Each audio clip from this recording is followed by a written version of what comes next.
Bueno, ¿qué tal? Buenas tardes. El día de hoy vamos a hablar acerca de un tema muy importante en reumatología y compete a muchas otras especialidades, como lo son los síndromes vasculíticos. Quiero hacer un agradecimiento muy especial a las personas que participaron en la realización de las diapositivas junto con mi apoyo, ¿sí? Le agradezco mucho a Meli, ¿sí? Y a Majo por haberme ayudado a hacer estas diapositivas, ¿no? Ok, miren, hay unos casos clínicos. Creo que vale la pena que empecemos no viendo los casos, sino que empecemos viendo la intro, ¿sí? Y bueno, tenemos que conocer algunos conceptos, como por ejemplo, ¿qué es la vasculitis? ¿Qué es un síndrome vasculítico? Si fuéramos simplistas, diríamos que un proceso de vasculitis es como su nombre te lo está diciendo. El nombre lo dice, vasculitis, ¿no es cierto? Vasculitis, que tiene el sufijo itis, que hace alusión a un proceso de inflamación, y vascu, que hace alusión a vasos sanguíneos. La inflamación de los vasos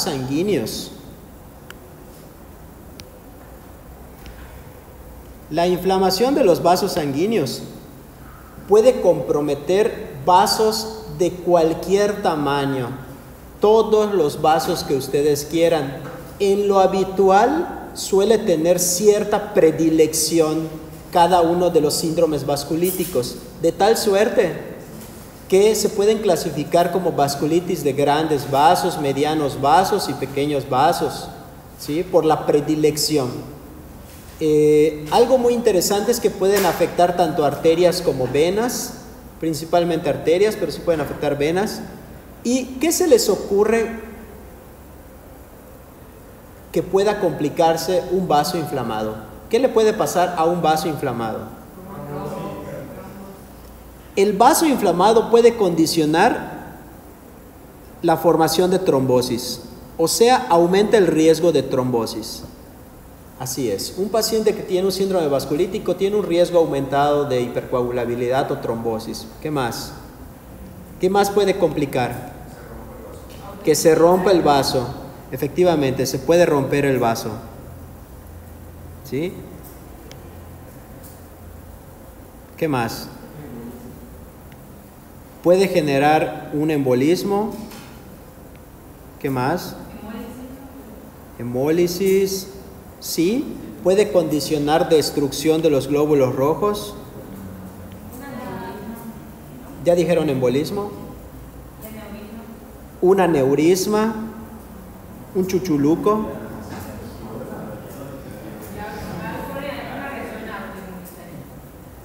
Bueno, más que nada la vasculitis en sí puede ser por una reacción inmune. Estrecheces. Puede causar estrecheces del vaso sanguíneo, o sea, estenosis.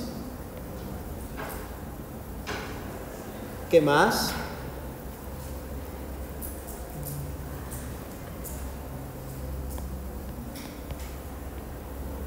Entonces, esas son las complicaciones que puede tener un paciente que tiene una vasculitis.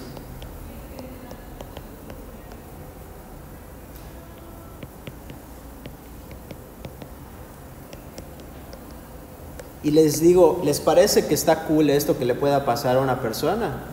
No está cool porque puede ser a cualquier nivel. Por eso los síndromes vasculíticos son un diagnóstico diferencial de un EBC, por ejemplo, una enfermedad vascular cerebral en una persona joven, menor de 40 años. Por eso tienes que pensar en vasculitis cuando el paciente tenga lesiones dermatológicas, ¿sí? Cuando tenga lívido reticularis, por ejemplo, si tiene equimosis fáciles, tienes que descartar síndromes vasculíticos. Cuando el paciente tiene oclusiones arteriales súbitas, tienes que pensar en síndromes vasculíticos, ¿sí? Entonces, la vasculitis es la inflamación y posterior necrosis de los vasos sanguíneos. La lesión endotelial puede conducir a trombosis, deterioro del flujo, lo que puede condicionar isquemia o infarto de los tejidos. Y las consecuencias de esto dentro de las cosas que se pueden suceder por el proceso inflamatorio persistente es una aterosclerosis acelerada, ¿sí? Lo que contribuye más a la morbimortalidad. Ahora, eso es el concepto de vasculitis. Ahora, ¿cuál es el concepto de síndrome vasculítico? Son un conjunto de trastornos inmunes que caracteriza eso, la vasculitis, o sea, la inflamación de vasos sanguíneos, que pueden afectar, chicos. De ahí la dificultad del diagnóstico de los síndromes vasculíticos. Pueden afectar órganos, sistemas, tejidos, ¿sí? Muchas veces no tiene que afectar todo un sistema, afecta solo un tejido de cierto órgano y eso es lo que lo vuelve difícil. Algo bastante característico de algunas vasculitis son las lesiones dermatológicas. Hay muchas opciones de lesiones dermatológicas que vamos a ver más adelante. Algunas generalidades. Primero que nada, gracias a Dios, no son tan frecuentes, ¿sí? Las dos que se diagnostican con mayor frecuencia por sus características que llevan al paciente al hospital, sobre todo el departamento de urgencias. Las que más se diagnostican por esas características es cefalea por un tipo de vasculitis. De hecho, lo que motiva al paciente a ir al departamento de urgencias es la cefalea, ¿sí? Que en este caso es causada por una vasculitis que se llama arteritis de células gigantes o arteritis de la temporal. Ahí es una vasculitis de células grandes, de arterias grandes, perdón. ¿Sí? ¿Qué lo caracteriza? Ya saben, una cefalea unilateral en lo habitual, en el área temporal. En ocasiones puede quedar bien enrojecida todo el trayecto del vaso sanguíneo, puede quedar indurado. En algunos casos puede causar isquemia de la piel en esa área y volverse una pequeña ulceración, ¿sí? Y la otra es una vasculitis del tejido cutáneo que se llama vasculitis leucocitoclástica cutánea. ¿Por qué lleva al paciente? Porque es evidente a todísimas luces que el paciente tiene una lesión dermatológica que persiste, a todas luces. ¿Qué te debe de hacer pensar en una en una vasculitis leucocitoclástica cutánea? Te lo debe de hacer pensar un paciente que le salieron unas lesiones en la piel y ya le dieron todo. Cremas, antibióticos, antifúngicos, y el paciente persiste con el problema. Ya le dieron antihistamínico, pero lo que no le han dado es esteroide sistémico, ¿sí? También lo puedes pensar si le dan esteroide sistémico y ves que hay una discreta mejora. Bueno, pues hay que descartar una vasculitis leucocitoclástica. Como suele ser, generalmente tienen predominancia ¿quiénes? ¿Hombres o mujeres?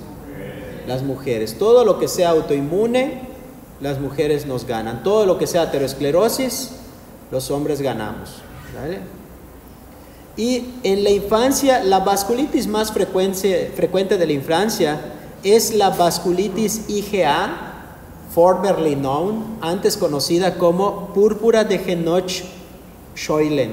No sé cómo se pronuncia, si lo dije mal, una disculpa, ¿sí? Púrpura de Henoch, ¿sí?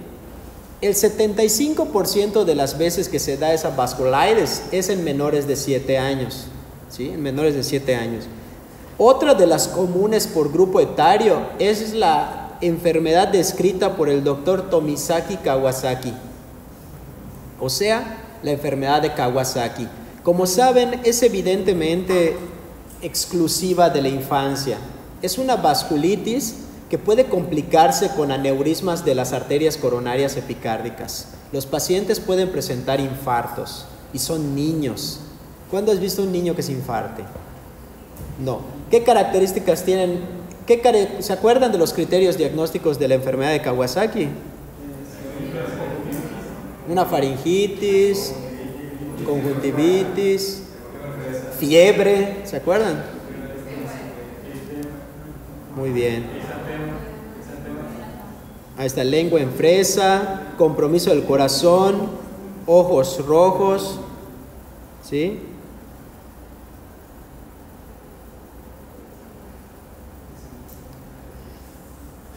La arteritis de Takayasu es otra de las vasculitis que tiene mayor predominancia en mujeres y específicamente tiene una mayor predominancia en mujeres japonesas, ¿sí? La arteritis de Takayasu, también denominada the pulselessness disease, o sea, la enfermedad sin pulsos.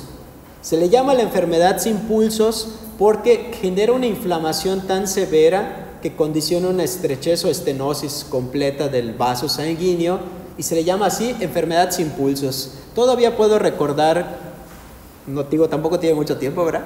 Cuando era residente de medicina eterna, en mi querido hospital, cuando llegó una paciente referida de un hospital del sureste y decía ya enfermedad de Takayasu, y todos así de verdad que estábamos emocionados porque queríamos evaluar realmente si no tiene pulsos. Maravilloso. Me acerqué y dije, chinga, quiero revisar sus pulsos, y le chequé el pulso radial. Sí tenía. Entonces le chequé el pulso carotidio izquierdo, no había nada de pulso. Entonces le dije al interno, le dije, macho, ven acá. Y le dije, señora, cierre sus ojos. Y le dije, ven acá, oye, chécale el pulso a la señora, creo que no tiene pulso, creo que tiene paro cardíaco. Paro cardiorrespiratorio. Y se acerca el interno y le checa la carótida y no tenía pulso y me dice, doctor, no tiene pulso. Y le dije, macho, ¿estás seguro? Sí, doctor, no tiene. Chécalo bien, macho, porque si no tiene nos metemos en un embrollo. Y ya cuando estaba checando el pulso le dije a la señora, respire, señora, y ya, ¿no? No es cierto, es una broma, pero sí, lo que sí fue real, eso fue broma. Obviamente no hice eso, ni que yo esté loco. Nada, pero sí estaba bromeando con el interno de que, macho, ya viste, tú estabas pensando que tenía paro cardiorrespiratorio y lo único que no tiene es pulso carotidio, no sé qué. Luego vimos la angiografía. La angiotomografía, bien bonito, porque te inyectan miedo de contraste. Dije miedo y no medio. Te inyectan el miedo de contraste y ves cómo se tiñen los vasos y toda la carótida no pasaba, estaba todo con estrechez. Aunque es más común en japonesas, también hay casos en Yucatán, así que si camina como cebra, tiene rayas de cebra y parece cebra, tienes que pensar. Es que, ¿saben por qué hago ese comentario gracioso? Porque sí o no les han dicho, si hace como pato, camina como pato, hace cuac, piensas en qué, piensas que es un pato.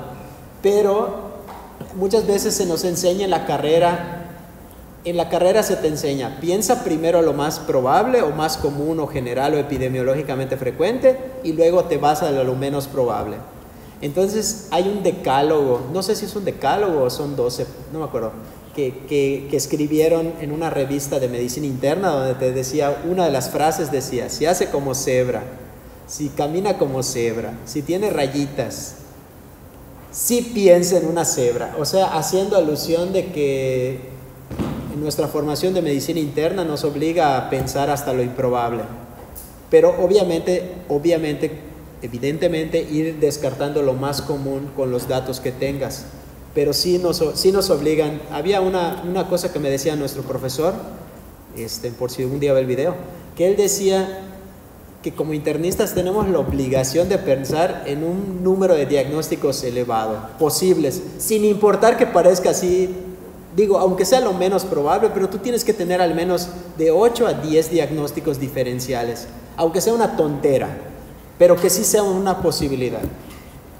Y en vasculitis, chicos, wow, está bien cañón pensar en vasculitis, salvo que se presente de ciertos patrones muy característicos. Bueno, en la tercera edad, la vasculitis más común es la arteritis de la temporal. ¿Cuál es el gold estándar diagnóstico?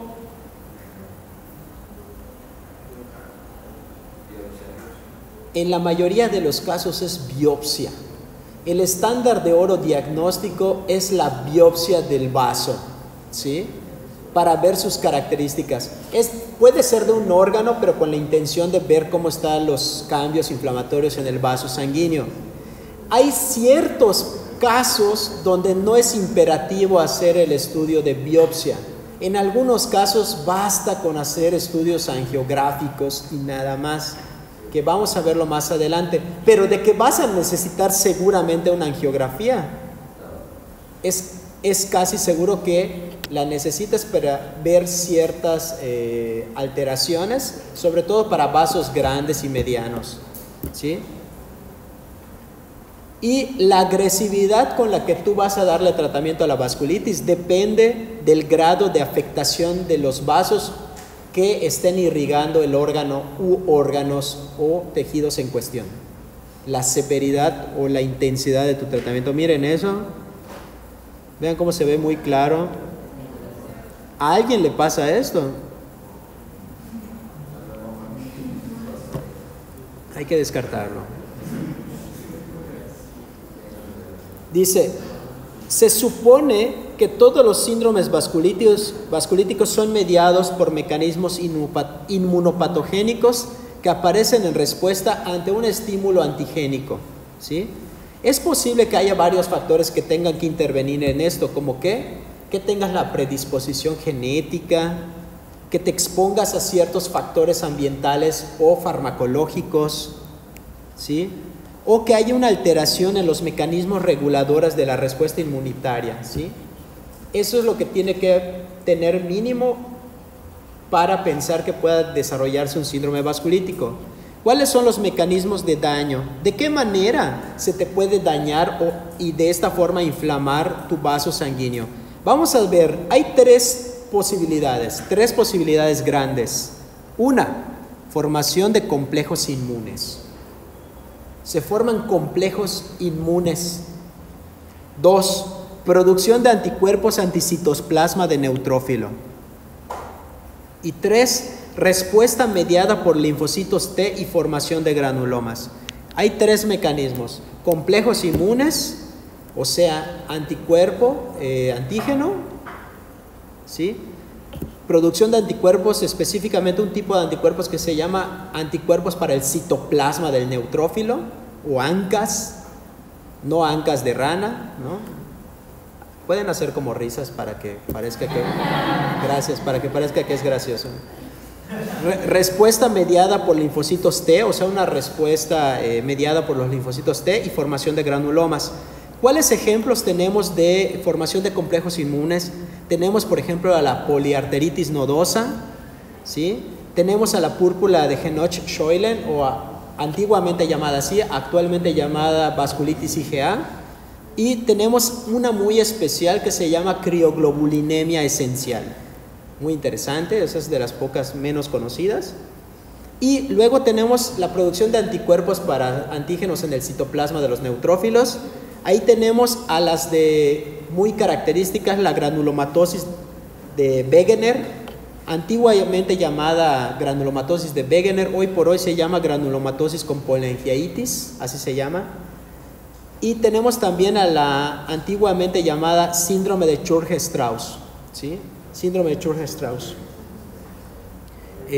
Y también tenemos una tercera que se llama polengiaitis microscópica. Esta van a tener pueden tener elevación de alguno de estos anticuerpos, los C-ANCA, que tienen como antígeno la proteinasa 3, ¿sí?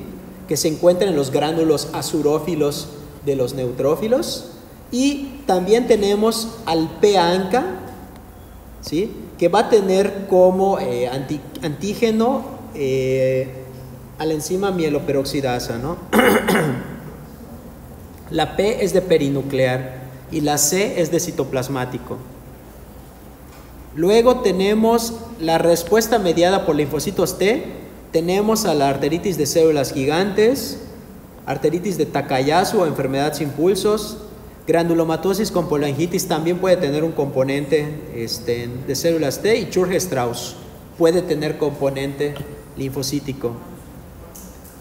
Bien, ¿cómo podemos realizar la evaluación por laboratorio de estos anticuerpos? Se puede hacer el tamizaje mediante una prueba que se llama inmunofluorescencia, que busca ciertos patrones de anticuerpos, ciertos patrones que te dan la presencia de algún tipo de anticuerpo para algún tipo de antígeno, como por ejemplo para ANCA, C-ANCA. ¿Dónde creen que se alojen los anticuerpos en C-ANCA? En el citoplasma de los neutrófilos. ¿Dónde creen que se alojen los anticuerpos? En P-ANCA, alrededor del núcleo, y ANCAs atípicos que no vamos a ver. En cambio, la ELISA es un estudio más específico que busca el anticuerpo para ciertos antígenos, proteinasa 3, mieloperoxidasa, etcétera, etcétera. Entonces, ¿cuál es el más específico? ELISA. Bien, aquí podemos observar, por favor, aquí hay que usar su imaginación. Yo no soy reumatólogo, no soy patólogo, pero hay que usar mucho su imaginación, ¿no?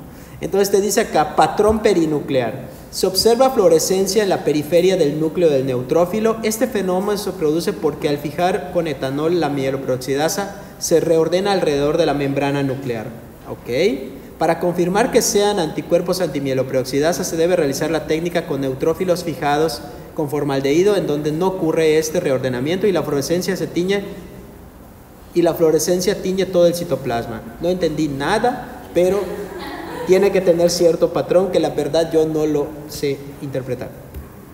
Luego tenemos el patrón citoplasmático. Es que estas se ven iguales. Luego tenemos el patrón citoplasmático o ANCA-C. Se observa fluorescencia solo en el citoplasma del neutrófilo fijado con etanol. Ustedes, yo lo veo igual.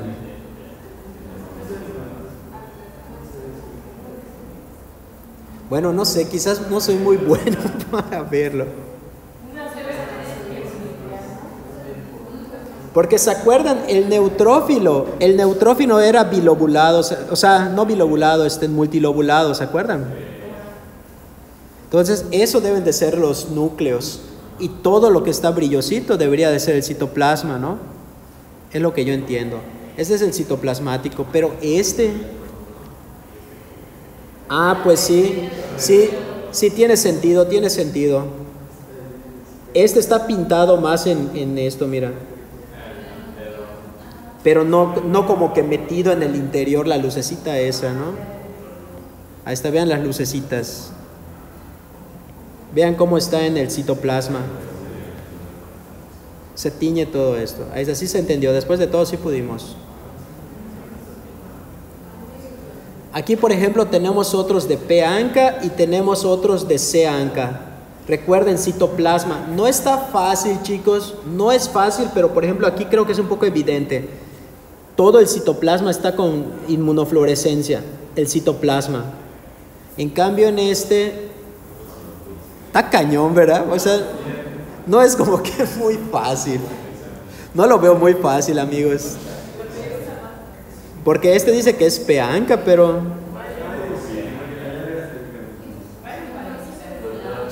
Hey. La diferencia entre uno y otro es que tipo los C-ANCA, como va a estar todo el citoplasma, va a estar delimitado por la membrana. Entonces por eso se ven circulares, mientras que los otros solo van a estar delimitados los núcleos y por eso no se ven circular. Ándale, sí es cierto, esa diferencia no la había considerado, pero sí, vean cómo tiene razón su compañero, se ven más redonditos, ¿no? Como más uniformes.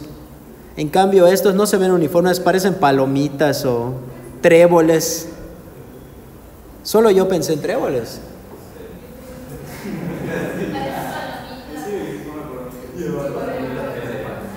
Acá hay otro, miren. Pero sí sirve eso que dijiste, porque mira, se ven más redondos. Los C-ANCA se ven más redondos. En cambio, los P-ANCAs parecen P de palomitas. O parecen fetos. Parecen fetos que se están formando esa.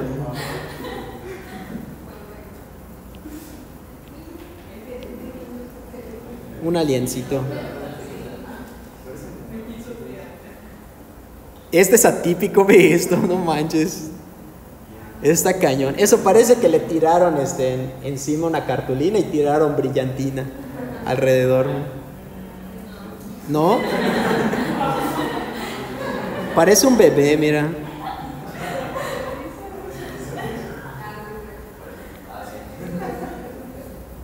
Parece un bebé cíclope, ahí está. Esos son atípicos. ¿Este qué es? No lo he visto, a ver qué piensan. Es Seanca, debe ser Seanca. Ay, que fallemos, chao. Chinga su torre. Guay, sí salió bien. Palomitas. Muy bien. Otras patologías que también pueden presentar anticuerpos para los neutrófilos, o sea, las vasculitis que se asocian como mecanismo de daño anticuerpos para el neutrófilo no son exclusivas patologías vasculíticas. Tenemos otras enfermedades inmunes que pueden presentar anticuerpos anticitoplasma, citoplasma de neutrófilo, como son artritis reumatoide pudiera presentar, lupus, colitis ulcerosa, colangitis esclerosante primaria que es inmune, hepatitis autoinmune, fibrosis quística, enfermedades infecciosas y neoplasias. Por lo tanto, no es conveniente pedirlo por pedir, porque sí puede salir positivo y te vas a meter en un embrollo, ¿no? Churge-Strauss y Wegener. Miren, esta es la clasificación que nos dan, por ejemplo, habitualmente los libros de patología para clasificar las vasculitis en grandes vasos, vasculitis de vasos intermedios o medianos vasos y vasculitis de pequeño vaso. Vamos por las vasculitis de grandes vasos. ¿Cuáles tenemos de vasculitis de grandes vasos? Tenemos a la arteritis de células gigantes y tenemos a otra que es la enfermedad sin pulsos, Takayasu. Las de vasos intermedios tenemos PAN, poliarteritis nodosa, y también tenemos la enfermedad de Tomisaki-Kawasaki. ¿Sí? La enfermedad de Kawasaki. ¿Qué otro nombre recibía la enfermedad de Kawasaki?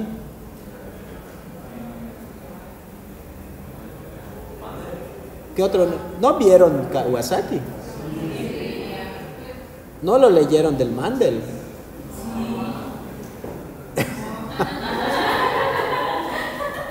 Güey, no me acuerdo. Creo que era fiebre mucocutánea, no sé qué. Ya no me acuerdo, perdón. Quise impactarlos, pero no pude. Fallé en el intento. Luego tenemos la vasculitis de vasos pequeños, y la vasculitis de vasos pequeños la podemos clasificar por mediada por inmunocomplejos o mediada por ANCA. Listo. Entonces, las de vasos pequeños hay que subclasificarlas, asociada a ANCAs o no asociada a ANCAs. Las que se asocian a ANCAs tenemos Churge-Strauss, Wegener y me faltó mencionarles poliangeitis microscópica. Y luego tenemos las mediadas por inmunocomplejos como púrpura de Henoch o vasculitis IgA, lupus, crioglobulinemias y otras como, por ejemplo, una que causa glomerulopatías, enfermedad de Good-Pasteur, ¿sí? Del buen pastor, ¿no? Pero no. Aquí tenemos un cuadro tomado del Farreras. Esta clasificación, chicos, se llama clasificación del consenso de Chapel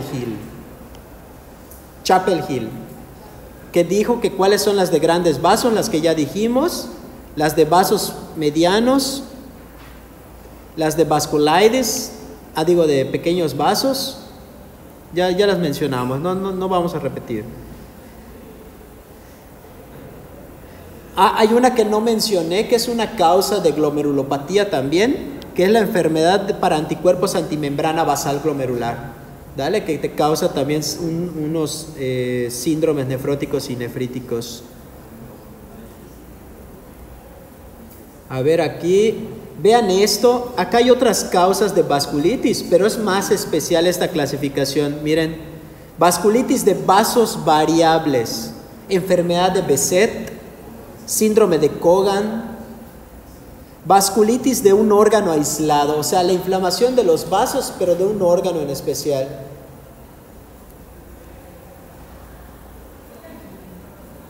Como por ejemplo, arteritis cutánea nada más, Vasculitis solo del sistema nervioso central. O sea, imagínate cómo hacer el diagnóstico de una vasculitis solo del sistema nervioso central. Súper canijo. Una aortitis. ¿Qué te causaba una aortitis en la antigüedad? Es una complicación de una infección muy rara. Maldición, sí. Por sífilis, efectivamente, aortitis. Vasculitis asociada a enfermedades sistémicas como la vasculitis por lupus, por artritis reumatoide, por sarcoidosis o vasculitis asociadas con una probable etiología. Dentro de las enfermedades que les gusta dar vasculitis son las hepatitis C, B, sífilis, fármacos, etc. Aquí te dice los nombres antiguos. El nombre antiguo era granulomatosis de Wegener, pero hoy por hoy se llama granulomatosis con poliangeitis. Es una vasculitis que forma granulomas no caseificantes. Luego tenemos al Churg-Strauss, que el nombre correcto, el actual, es una poliangeitis eosinofílica con granulomatosis. También forma granulomas no caseificantes y de forma característica elevación de eosinófilos. La púrpura de Genoch hoy por hoy se llama vasculitis IgA y nada más. Los demás pues ya. Cuadro clínico. ¿Cuándo debes de sospechar? ¿Cuándo debes de sospechar? Esto es muy importante porque de manera general tendríamos que sospechar en vasculitis cuando tengamos un paciente que tenga síntomas constitucionales. O sea, ¿cuáles son los síntomas constitucionales o sistémicos? Fiebre, astenia, dinamia, fatiga. En realidad, esos podría considerarse pérdida de peso, ¿sí? Palidez y además de tener enfermedad inflamatoria multisistémica. Aquí va a estar cañón porque si ya vieron el video del lupus, es una enfermedad inflamatoria multisistémica, ¿no? Entonces aquí tú tienes que ser muy acucioso para pensar en qué datos clínicos sugieren un proceso inflamatorio multisistémico. Las manifestaciones particulares que tenga el paciente son las que te van a orientar hacia el vaso, el tamaño del vaso afectado. Ahorita voy a poner un cuadro donde van a aparecer los datos clínicos que se relacionan con vasculitis de pequeño vaso, mediano vaso y grandes vasos. Aquí tenemos una perla de la medicina, ¿qué son los datos que se relacionan más específicamente o de forma característica con ciertas vasculitis? Por ejemplo, cefalea unilateral intensa en un paciente anciano asociada a pérdida visual, piensa en arteritis de células gigantes. Pulsos asimétricos con presencia de soplos en la periferia, en alguien joven, mujer, arteritis de Takayasu. Un paciente que se presente con este dato clínico, muy interesante el dato clínico, que se llama mononeuritis múltiple. Eso está muy padre, lo vamos a ver. Hay que pensar en poliarteritis nodosa. Un síndrome pulmonar renal rápidamente progresivo, debes de pensar en una vasculitis asociada a ANCA. ¿Cuál es un síndrome pulmón-riñón? ¿Qué es? ¿Cómo? ¿Pero qué es? ¿Es hematuria y qué? Más que solo hematuria como tal, una glomerulonefritis, que ya saben que la glomerulonefritis característicamente presenta hematuria, ¿sí? Y patología pulmonar, hemorragia alveolar, por ejemplo, o sangrado con la tos, ¿sí? Síndrome pulmón-riñón, tienes que pensar en descartar una vasculitis asociada a ANCAS, o sea, de vasos pequeños, como cuáles, Wegener, Churg-Strauss, entre otras.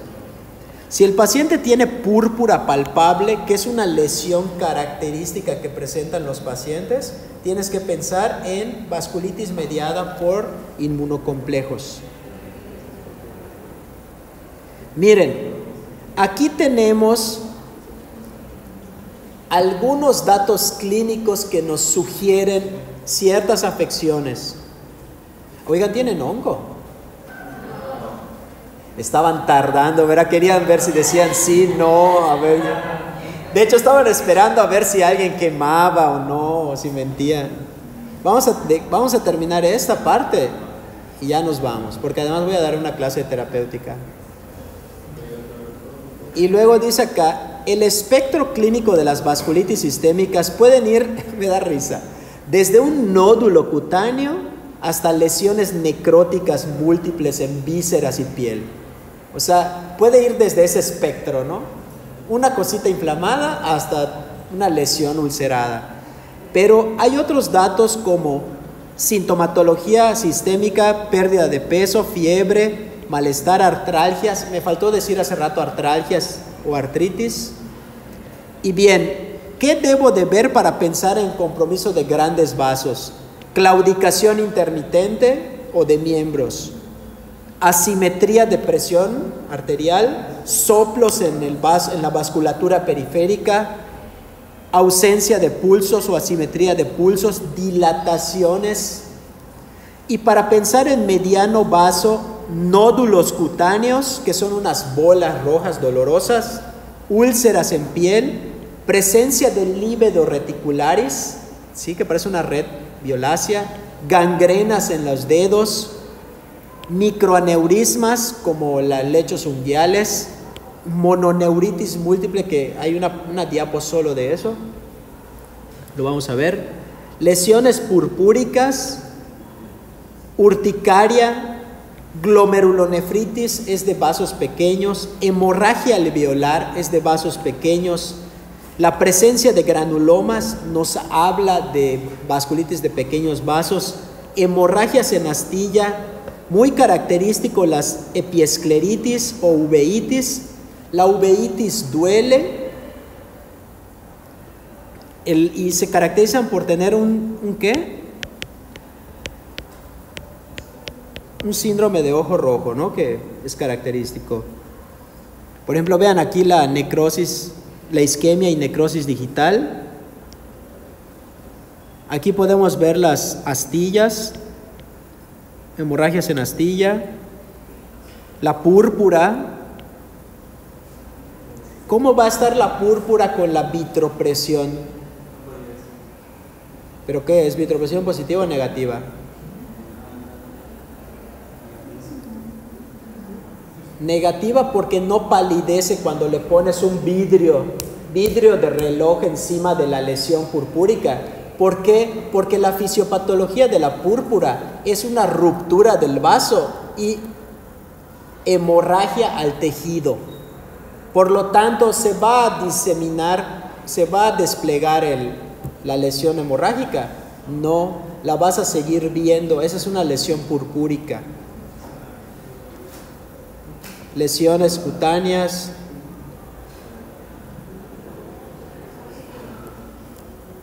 granulomas,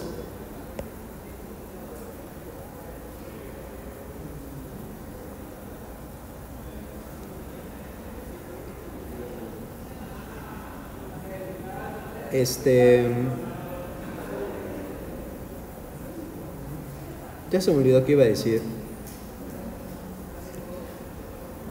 El líbedo reticularis, amistades, parece una red, miren.